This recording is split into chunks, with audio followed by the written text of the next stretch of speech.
Hi, everyone, and welcome. We are very excited to welcome today David Henkes, Senior Principal and Head of Strategic Partnerships at Technomic. We talk a lot about restaurants and trends on the Alpha Nooner, but it's great to have an expert today who has some interesting data and insights in terms of trends in the restaurant space. Good reminder before we jump in that if you want to join the conversation, you are welcome to drop a comment or question in the chat. We take them on every platform except for Instagram. With all that said, David, thanks so much for joining us. Yeah, Instagram has not let us yet. I understand. Well, thanks for having me, Mackenzie. I'm delighted to be here.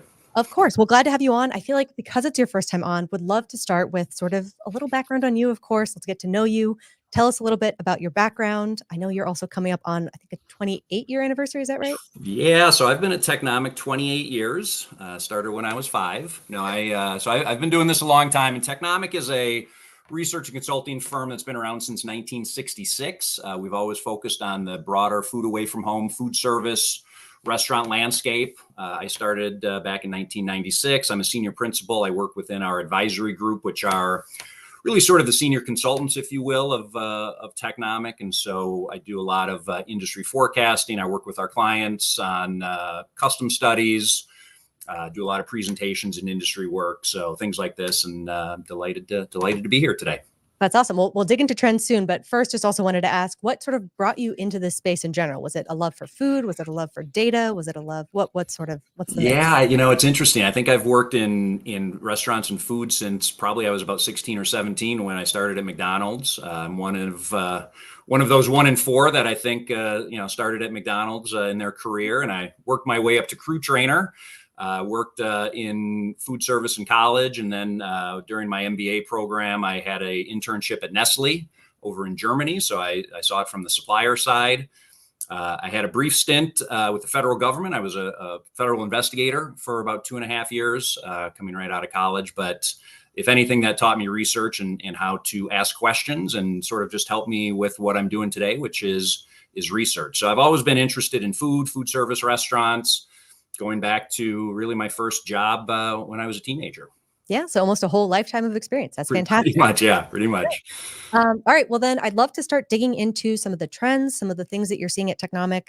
I know you guys put out a ton of great reports and kind of help break down what's going on in the restaurant industry space. Are there any that you would highlight to pull out to kind of talk through what trends you guys are seeing? Yeah, I think the first thing, and a lot of the questions we get, and I do a lot of interviews with reporters as well, and the questions always seem to be around consumer, what's happening with the consumer, why are they cutting back, what's happening with the industry, and so what I would say is today, as we sit here in early June of 2024, the industry, after remarkable recovery from COVID, is starting to slow down, as you would expect, right? You can't keep that recovery pace going on forever.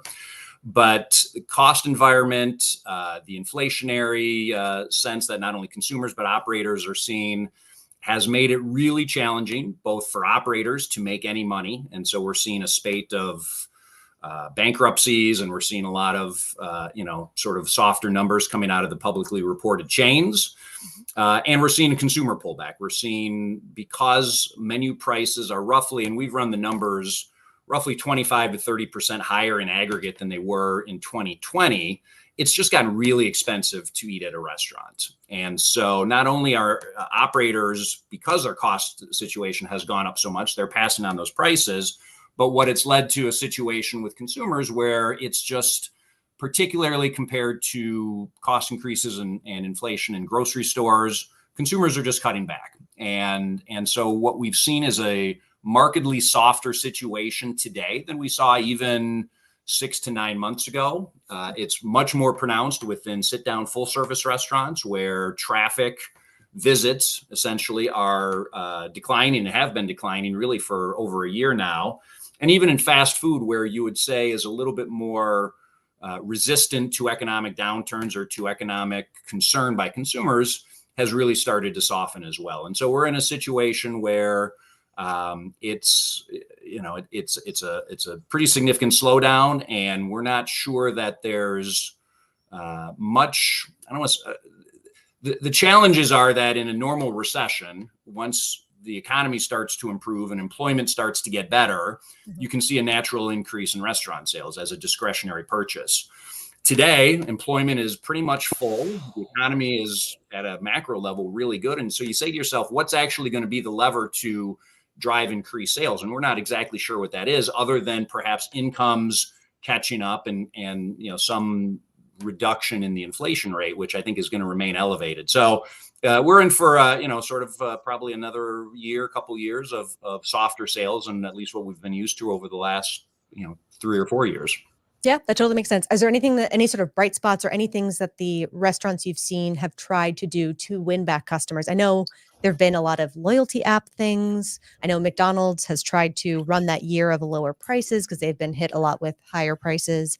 Any things that restaurants can do across any style, full service, fast food? Yeah, well, I think there's two things. One, beverage has become the battlefield of innovation, right? And so you look at some of the chains that are doing well right now. There's a lot of really interesting beverage-oriented chains, and I'd start with McDonald's introduction of Cosmics late last year, right, which is sort of a beverage-forward concept. But you've got these smaller, you got Dutch Bros, you've got HTO, you've got Swig. There's a number of beverage, sort of drive-through, quick service beverage concepts that are doing really well and sort of pushing the edges of innovation when it comes to beverage. So that's one. I think this value, as you reference, it's hard for the restaurant industry in general to do, because going back to what I said earlier, the cost situation really makes it very hard to offer deals and discounts. And so it's really the big chains, right? You've got a couple big chains, McDonald's, Wendy's, that are starting to put some emphasis, Burger King as well, that are putting emphasis against the value. They're all relatively short-term promotions to essentially drive traffic and renew consumer interest. But I think they're also pushing their consumers to the apps, and that's the loyalty programs. Those apps are really the opportunity for chains to capture consumer information, to target specific promotions, and to really drive the loyalty of guests that have signed up for the program. And so, again, these are the big chains that are able to do that because they're the ones that have the apps. But you're able to find value increasingly if you go through the apps, right? If you go to the McDonald's app, and I know McDonald's has gotten a lot of bad press lately for their price increases, there are some deals to be had in there if you look at it. And so I think a lot of these big QSR chains especially are putting the deals on the app and really trying to encourage people to get into the apps. Yeah, that is true. I've definitely seen, I think it's free fries on Friday is sort of one of the offerings and things like that. So I think anything where people feel like that they're getting something for free or sort of at a better price. I've even heard that some people have theorized that a lot of the price hikes have been sort of almost a way to push people to the apps because they are so effective in terms of really locking in that loyalty, as well as I know the Domino's app is very good at sort of pushing and sort of giving notifications to say, hey, we have the sale on, and kind of really pushing people to a purchase. That's exactly right. Yep. On the tech side of things, so speaking about loyalty apps, we've also seen a lot of sort of attempts to deal with sort of the tough labor market a little bit, be around sort of AI or robotic sort of support around labor. What's your take on that? Does it work? I feel like AI has been talked about as a magic bullet. Is it in the restaurant industry? What's sort of your take there? Yeah, I mean, AI is everywhere, and there's a lot of discussions around AI, and I think you're seeing it play out in a lot of ways, large and small. Certainly it helps with things like demand planning. It helps with supply chain. It helps. And if you went to the restaurant show, which happened here in Chicago about 2-3 weeks ago, you would have seen a ton of AI induced technologies that were out there. And so it's everywhere, from equipment to drive-through technologies to point of sale.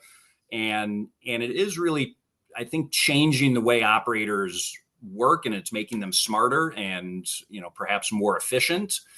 The challenges with AI and with any of these technologies, and you mentioned robotics, is that fundamentally it doesn't necessarily take any labor out of the equation. And labor is the number one issue. It's interesting. I went back to a study we did before I started in 1970.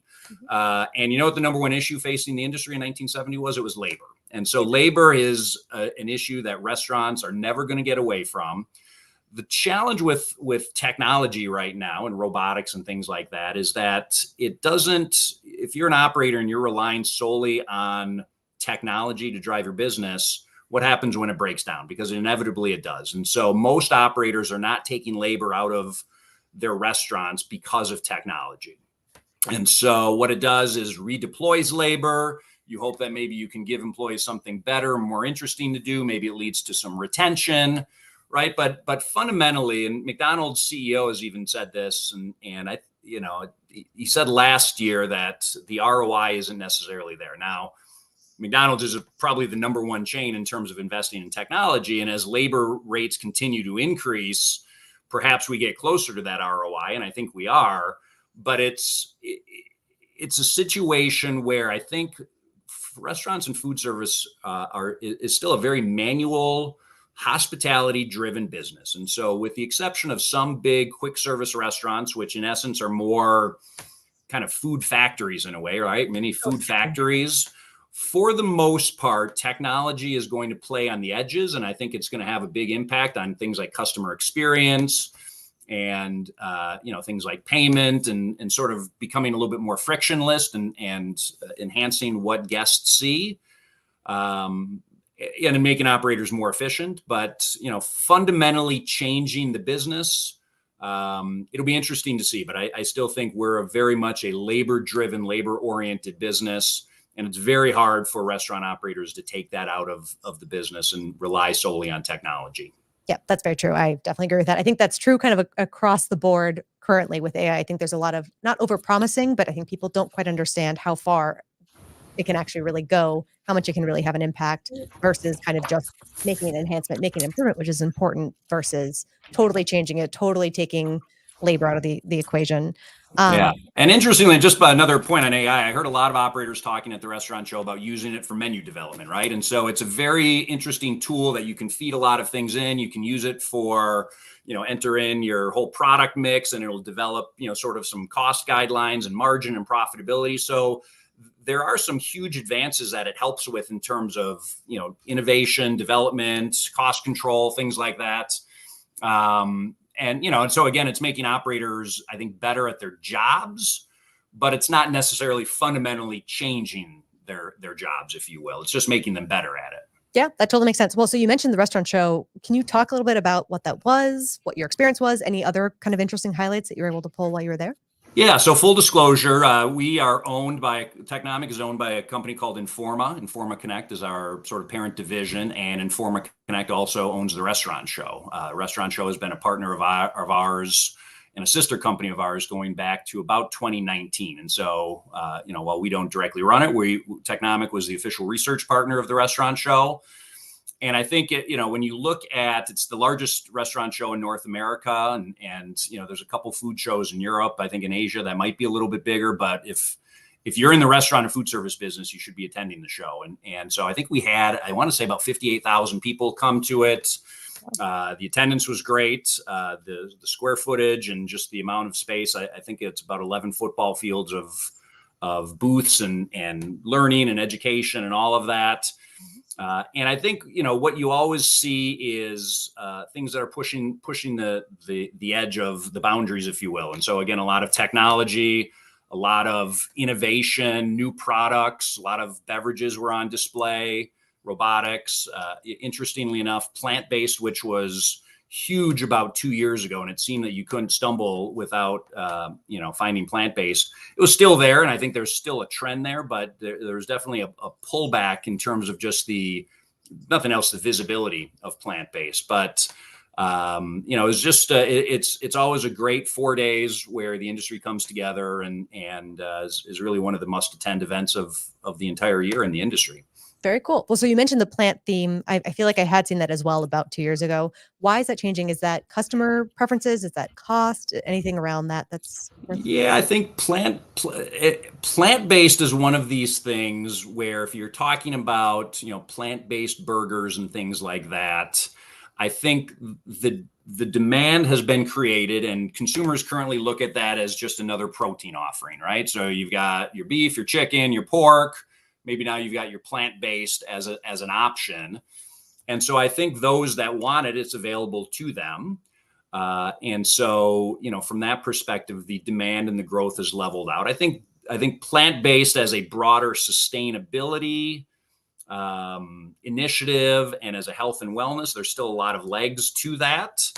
So it's not going away. And globally, as we look at the research we do globally, plant-based continues to be one of the things that we see where it's a lot more advanced in places like Europe than it is here. And so if you look ahead to, maybe Europe as a precursor for what's going to happen here, you would say it's got to continue to grow.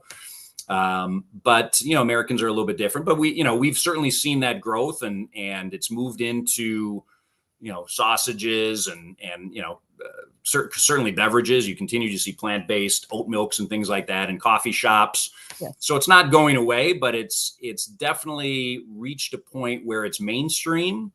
And so when it's mainstream, you're not going to see, continued double-digit growths all the time in that. And I think that's where we are. We're to a point where it's saturated. You can find most plant-based items if you need to. And so for those consumers that are looking for it, it's available. And I think that's why we're starting to see a little bit of leveling out with plant-based. That makes sense. So it's less of a differentiating feature now. I know Wendy's they were big on their plant-based burger a while back, but I think they retired that. Because it's not as exciting anymore. You're right. It's just sort of the and there are a number of QSRs that tested it. White Castle might be the only one that still has it. I'm not sure. So there's been a lot of testing. Mm-hmm. And I think, if it doesn't play at a major QSR chain, that tells you that it's probably not as big of a sort of phenomena as what you might think. Yeah. And I think a lot of chains jumped into it to try it and it didn't sell nearly as well as they thought it would. So, take that for what it's worth. But it's good, again, to be able to kind of test it out. And if it doesn't work, change and move on to something else, which makes sense. Are there any other trends that stick out for this year that might be interesting? I know you mentioned swig, which I think is almost an entirely new category, unless you're in Utah and you're very familiar with sort of the dirty soda trend. What are sort of the trends that you're seeing so far this year and kind of going beyond? Well, I think, and you may have seen, we just released our chain restaurant report. Technomic's been tracking chain restaurants since the early 70s. That report that I mentioned earlier had the very first list that I've ever seen of the top chains back in 1970, and we've been publishing lists really ever since.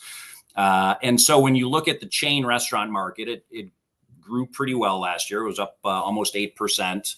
A lot of inflation still, though, and so that's a sales number, and so that's driven largely by inflation. But we're also seeing restaurants adding locations, and so our sense as we look at not only today but the future is that chains, and especially QSR or limited service chains, are going to continue to be the driver for growth over the next couple of years. They're investing heavily. Their unit growth is well above historic averages, so they're adding units. They're growing. And this is particularly true in fast casual. So what we would consider an upscale fast food. You think Chipotle, you think Sweetgreen, you think those types of players.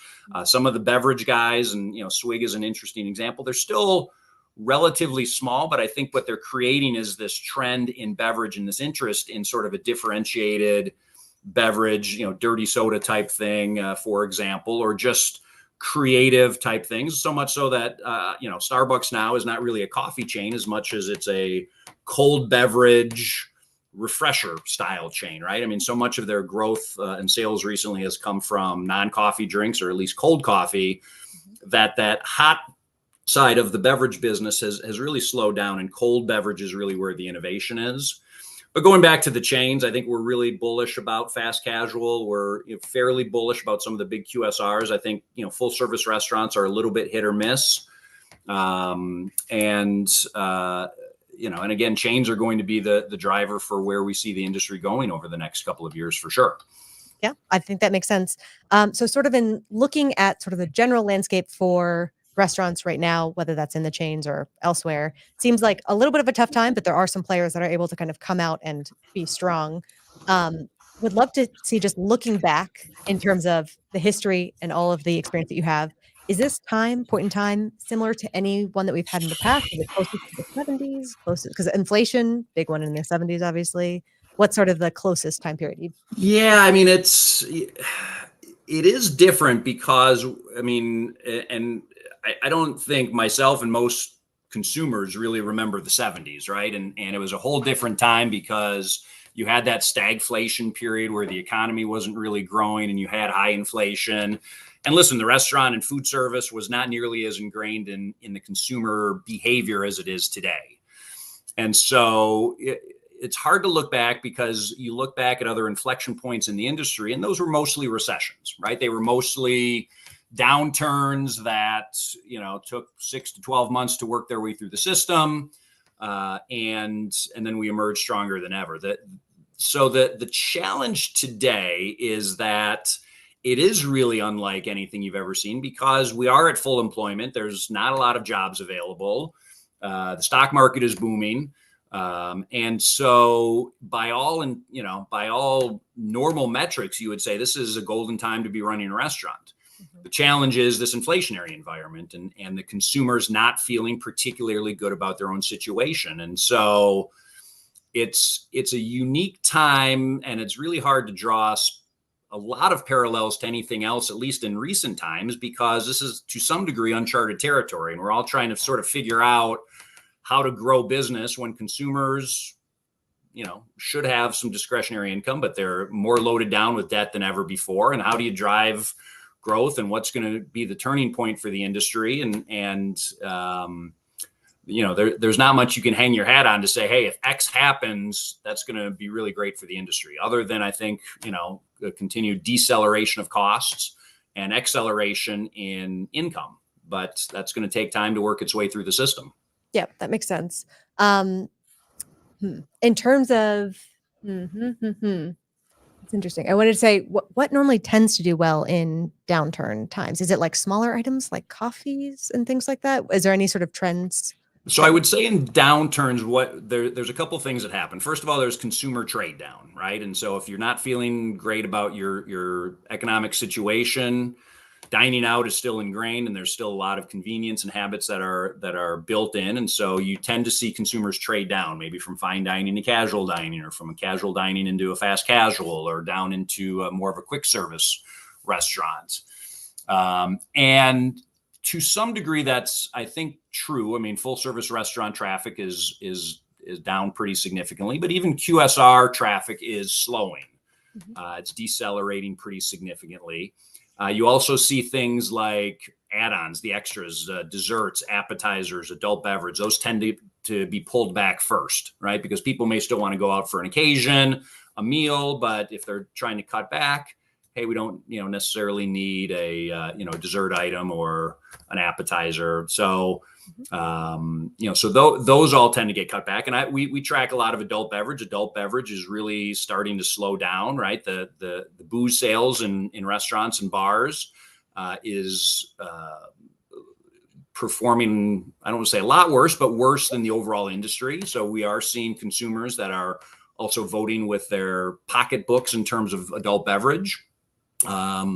And I think similarly with things like desserts and appetizers, it's certainly soft for them. So, even if, and I think it's interesting right now in the industry, because if you just look at top line sales, you may say to yourself, it doesn't look that bad, but we're still in a fairly high inflationary environment. And so that, I think, tends to belie some of the challenges. If you're just looking at the top line numbers, right? You'd say, okay, sales are up, and we're forecasting, I think, about a 4.5% sales increase for the industry next year. You'd say, all right, that's maybe not bad, but it's coming on the heels of high inflation and continued softness in terms of the underlying consumer visits. Yep, I think that makes sense perfectly. All right, well, so the alcohol thing is interesting, and it does tie me in because I think it fits into a general trend that we've seen where alcohol demand just generally, I don't know if it's a health aspect or people are just drinking less. So of course that reflects in restaurants. But I did want to ask something unique, I think, about this current time is the challenge between Ozempic and cannabis. I feel like we've talked about Ozempic, where that should decrease demand generally. Cannabis has been now more available, and people seem to be choosing that a little bit over alcohol. Hypothetically, should increase your appetite. How would you compare those forces currently right now?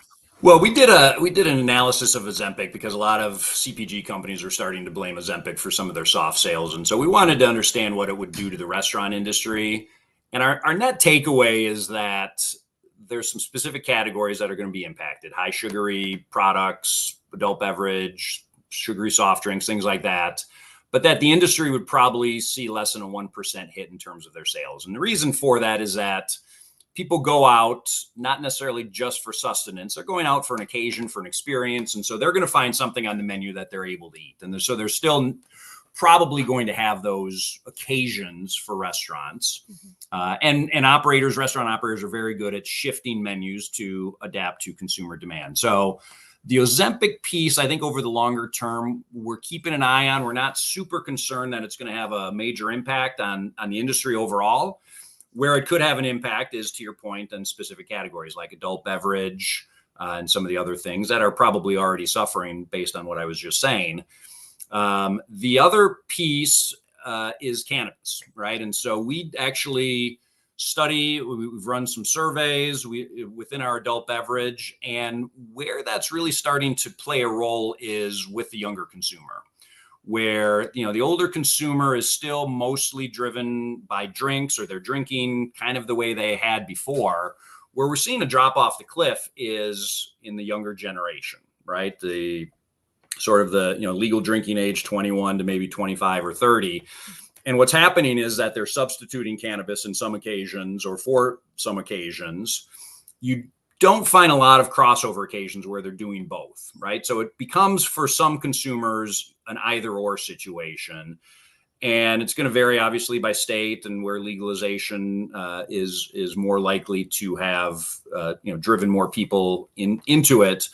But it is something that I think of the two concerns for adult beverage, cannabis is probably a bigger concern, at least for on-premise, for drinking in restaurants and bars, than Ozempic is, because it's a lot more heavily used and penetrated within the general population.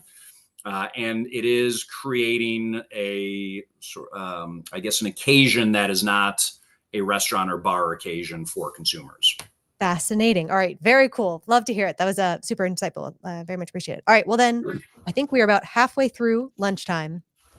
Question: what's your go-to spot for a bite for lunch? Well, it's interesting. When I'm in the office, there is a Jersey Mike's, and just to kind of talk about fastest growing chains, Jersey Mike's was the fourth fastest growing chain that we tracked last year in our top 500. So I'm a big Jersey Mike's fan. Sweet Green's another one.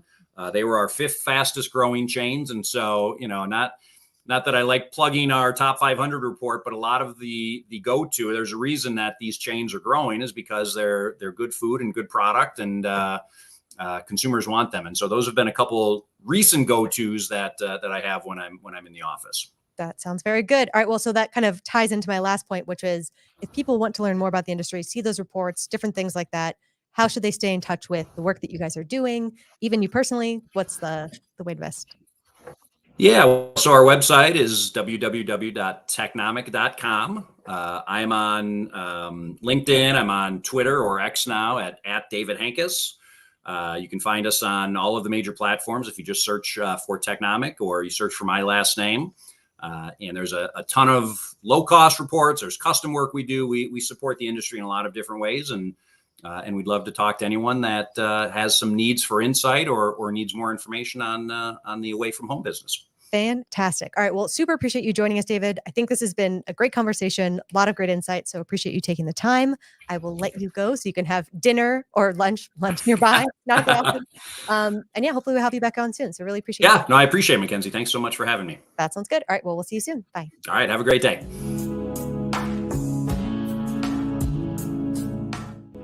Before investing, carefully consider the investment objectives, risks, charges, and expenses found in the prospectus, available at advisorshares.com.